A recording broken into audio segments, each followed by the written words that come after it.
Initially, I didn't know anything was wrong. I just thought it was joint pain. Roger began to worry that I needed to see a doctor, and he said, "You've got to go to the doctor." And then that night, after I went to the doctor, she did some blood work while I was there, and that night at about 9:30, she called up and said, "You have to go to the emergency room right now. Your blood work came back at high levels." And when I got there and they did more tests, they said, "There's something wrong with your kidneys."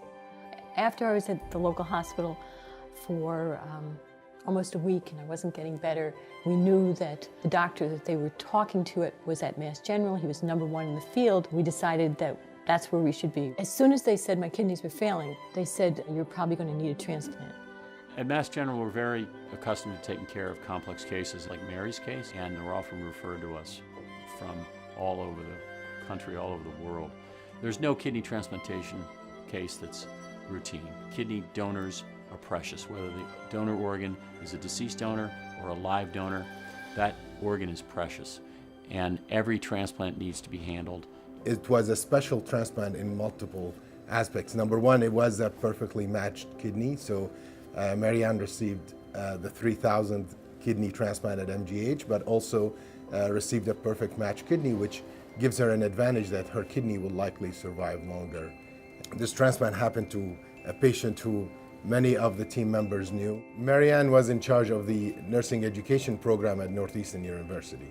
Even some of the coordinators who've taken care of her while she was on the list, who've received their nursing degree at Northeastern, knew her as a teacher. The things the MGH is known for, in addition to all the basic, humane, and essential characteristics of caring for a patient. In addition to that, it's the induction of tolerance and it's the control of immune reactions by means of these antibodies. We now use monoclonal antibodies. Dr. Russell is just an amazing individual. He's the foundation of our program, the founder of our program, and despite all his years in the field, he remains incredibly involved and interested and holds weekly grand rounds, which we refer to as Russell Rounds. And they're important because they give the opportunity for all of us to get together as a team and discuss the patients that we're taking care of and reflect on and learn from each other's experience. It's incredibly rewarding to work in kidney transplantation. Most nephrologists have a lot of experience with dialysis, where we see patients get worse over time.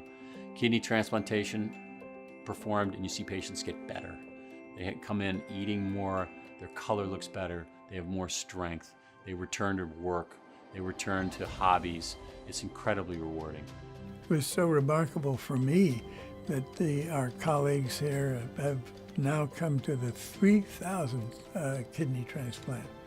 And there was a patient, lovely woman, who is benefiting from what has been done over these years with a new life and a big smile on her face. Mass General, I think, is great. I think everything that happened to me there was positive, and they saved my life. If you're in a situation where you're not sure where your health is going to go, then you need to go to the best place you can. When we experienced the care and the results from Mass General, we knew that we had received something far beyond what we could have ever imagined. It was incredible. We feel very grateful.